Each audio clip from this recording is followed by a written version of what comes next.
Hello guys, welcome to another video here at AppSheet. In this video, we're going to be doing something I wish I knew when I started creating mobile applications for updates. So on your left-hand side, you can see a preview on an app, right? I've been doing a lot of videos with this application, our dashboarding and all those things. This one over here where you can switch between various key performance indicators and then the dashboard here. And in this particular video, what I want to talk about or what I want to discuss is when you have an application that is not syncing, right? It's not syncing and you can't, when you click on sync, it's not going, right? You have a warning. Now, until this sync is resolved, your data is just going to be localized on your application. So we're going to look at what you can do.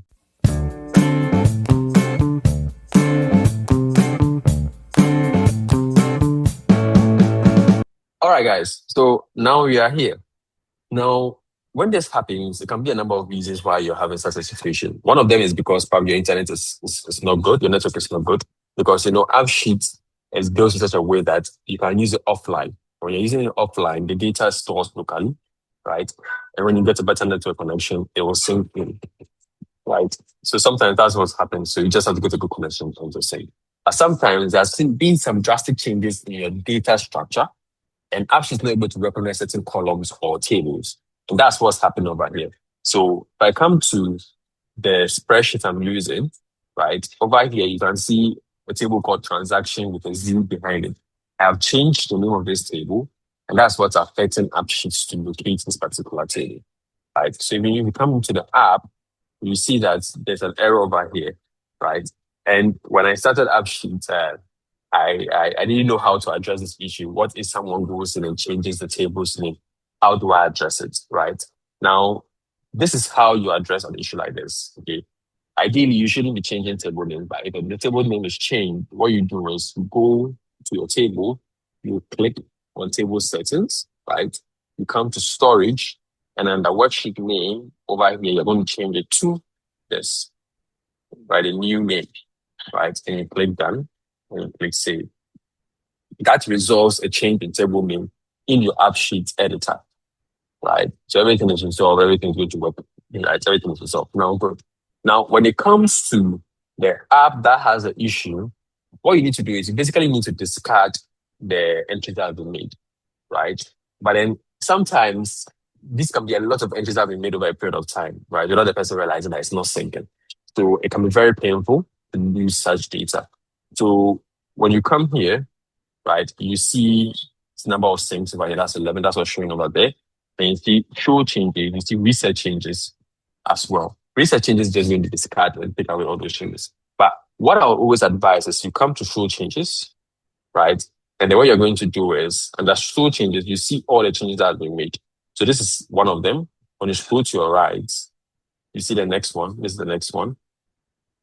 This is the next one. And you keep scrolling, you keep seeing them, right? All the way to the 11th one, right? So what you want to do, first, we need to click OK at the bottom here. These are the changes. Click OK here. Come back here. And then click show changes again. And then this time, copy. So you're going to tell the user to copy these show changes, right? And send it to you, the developer.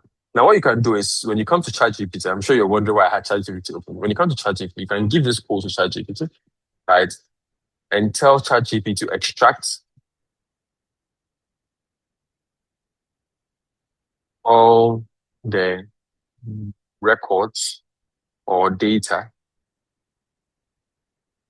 from this AppSheet log, entry log, your entry log or something. And just send it to ChatGPT or any AI tool. Now, what the AI tool is going to do is AI tool is going to go through this and it's going to extract the data for you. Do you get it? Okay, so right now it's listing out the transaction. These are all the transactions that have gone through. Right. So it's telling you that, look, now there are two tables. We have transaction table, right? And there's a record or there's an action that's saying add a record to the transaction table. And then there's also transaction product table. You get it? Good.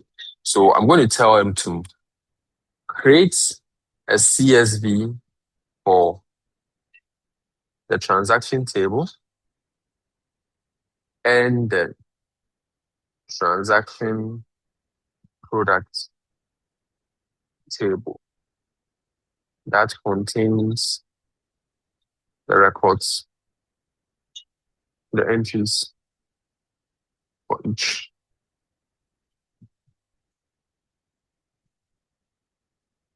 So it's going to go ahead and it's going to create these tables for you in a CSV form.